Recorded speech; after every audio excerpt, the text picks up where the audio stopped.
Hello, beautiful creative human being, and welcome to today's video, which is 5 of the biggest acrylic painting mistakes that I see, especially with beginners.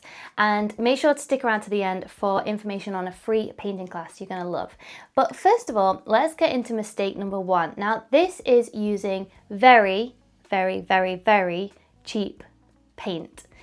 I am an advocate for using art supplies that you feel comfortable using. And what I mean by that is I don't want anyone to purchase paint that is so expensive they're almost afraid to use it, because that won't result in creative freedom. However, there is a brand or a category of paints that are not helpful to anybody, and I've tried a lot of paints and a lot of different types of paint, and usually the very cheap ones have little to no pigment in, and what that means is that it's going to be pretty much impossible to layer colours on top of each other because they're very watery and basic, and it will lead to more frustration. So if you feel like you're consistently getting frustrated with your paints, it might be worth kind of purchase it, and you probably only need 3 colours, 3 or 4 colours to get started, but I would recommend maybe the student grade. So you don't need them professional, expensive supplies, but student grade is absolutely perfect,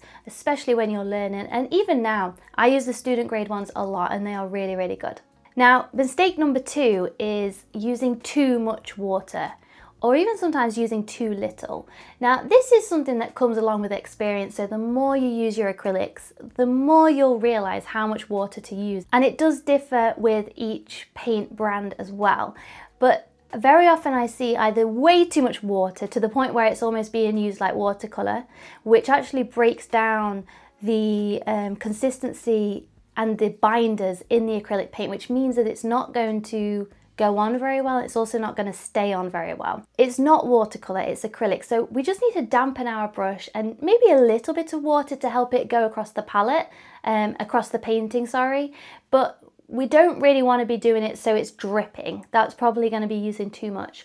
Also too little. So if you're finding that your paint doesn't spread across the canvas and it's really difficult to move and it's quite viscous, then that's when you can add a little bit more water as well. But again, this is something that comes through use and just getting used to how to use your paint specifically as well. Mistake number 3 is going in with the really dark, strong, vibrant, saturated colours too soon. What I tend to do is use a lot of like greys and kind of muted colours and quite light colours with acrylics, and save those really dark, intense colours for later on in the painting. That way, if you make a mistake or you want to paint over it, the pigment isn't so strong that it's hard to cover up.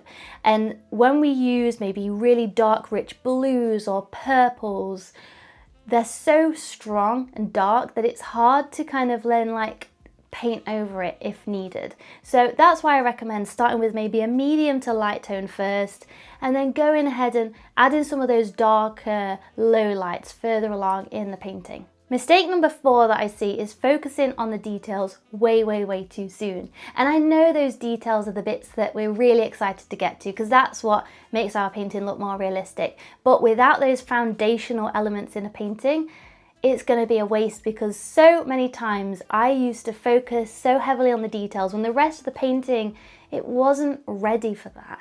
And then I would get to the point where I knew it needed changing, but I didn't want to paint over all those beautiful details I'd added. And so it ended up as another half-finished painting in a pile. The method that I teach is actually quite different. We focus very heavily on the core foundational elements in a painting, like composition, drawing values, way before we go on to details. That's actually the last step. Now, if you'd like to kind of practice this method and see how it works for you, I'll drop a link in the description box to a free step-by-step class to paint this beautiful mountain scene.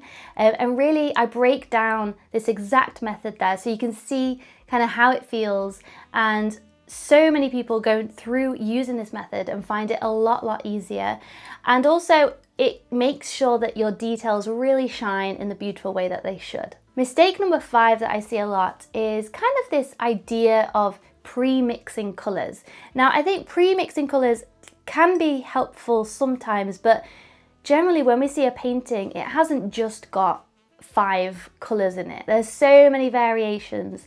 And when we just pre-mix a colour and think, I'll just stick to those colours, it really limits the way that we can use colour. So I wouldn't recommend it, nor do I actually premix colours at all. I kind of have my main colours from the tubes on my palette, and then I will just go ahead and mix whatever colour I need in that moment. Now I know how difficult that is when you're not confident colour mixing and how stressful that can be, but that's why really focusing in on just colour mixing for a while and gaining confidence just in that one area will just give you so much progress as an artist in your paintings and so much more confidence, so you can really have joy in painting as well. Again, that is something I cover in the class, linked below. So if you'd like to paint along with me, please do join us in this mountain painting tutorial. I think you'll really love it, and I hope to see you there. Thank you so much for watching. Make sure to subscribe and hit the notification bell so that you don't miss out on future videos, and have fun painting. See ya, bye.